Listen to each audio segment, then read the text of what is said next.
আসসালামু আলাইকুম। আমি গ্রামের ছেলে নয়ন। আবারও আসলাম শাহিদপুর বাজারে একটি অটো স্টেশন, যেটি আমাদের রয়েলবাড়ি রোডে গেছে। অনেক ফানি জমে তাই আমার চোখে পড়লো বিষয়টা, তাই আমি বাড়ি থেকে কোদাল নিয়ে পানি বাইর করার একটু চেষ্টা করতেছি। তো অবশ্যই যদি আপনারা আমাকে সাপোর্ট করেন, তাহলে পানি যে জায়গায় থাকে না কেন আমি বাহির করার চেষ্টা করব। আবার অনেকেই অনেক কথা বলে, বাজারের কাজ ধরে কেলা কইছে করতে। আসলে আমরা সবাই যদি কাজ করি এই ধরনের, তাহলে এই যে দেখেন, মানুষ চলাচল করতে কিন্তু অনেক কষ্ট, গাড়ি পার হইতে পারতেছে না, বা মানুষ যদি রাস্তার পরিষ্কার থাকে তাহলে মানুষ চলাফেরা করতেও কিন্তু অনেক সুবিধা। তা আমি আমার দায়িত্ব থেকে সামনে দিকে গিয়ে আসলাম। আপনি আপনার দায়িত্ব থেকে আপনিও আমার পাশে থাকতে পারেন। ভিডিওটার মধ্যে একটি করে লাইক দিলে আপনিও এই কাজের অংশীদার হয়ে গেলেন। একটি কমেন্ট করলেন ভালো না মন্দ, তাহলে আমি উৎসাহ পাইব পরবর্তীতে একটা ভিডিও করতে।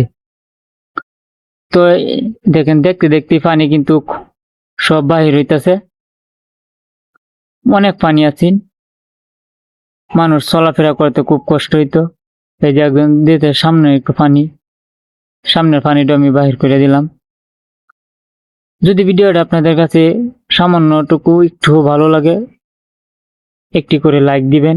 আর আপনার একটি লাইকের মাধ্যমেই আমি পরবর্তী ভিডিও করতে আমার কাজটি করলাম, ভালো হইলো না খারাপ হইলো? এটা সুন্দর হয়েছে। কাদা মাথা রাখা গাড়ি ঘোড়া লেগে ভালো, মানুষ সুন্দর হবো। ভাই কাজটা কেমন হইলো? ভাই আলহামদুলিল্লাহ, এটা সচেতনমূলক কাজ হয়েছে। খুব ভালো একটা কাজ, খুব ভালো একটা উদ্যোগ নিয়েছেন।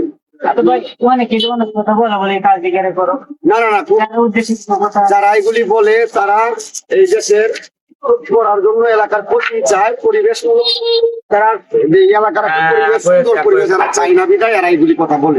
আমরা চাই সুন্দর একটা পরিবেশ তৈরি হচ্ছে, খুব ভালো একটা কাজ হয়েছে। আপনারা যারা এই ভিডিওটা দেখবেন, যারা ভিডিওটা এই চোখের সামনে পড়বে, যাদের সামনে পড়বে, তারা লাইক করবেন, কমেন্ট করবেন এবং শেয়ার করবেন। ধন্যবাদ সকলকে।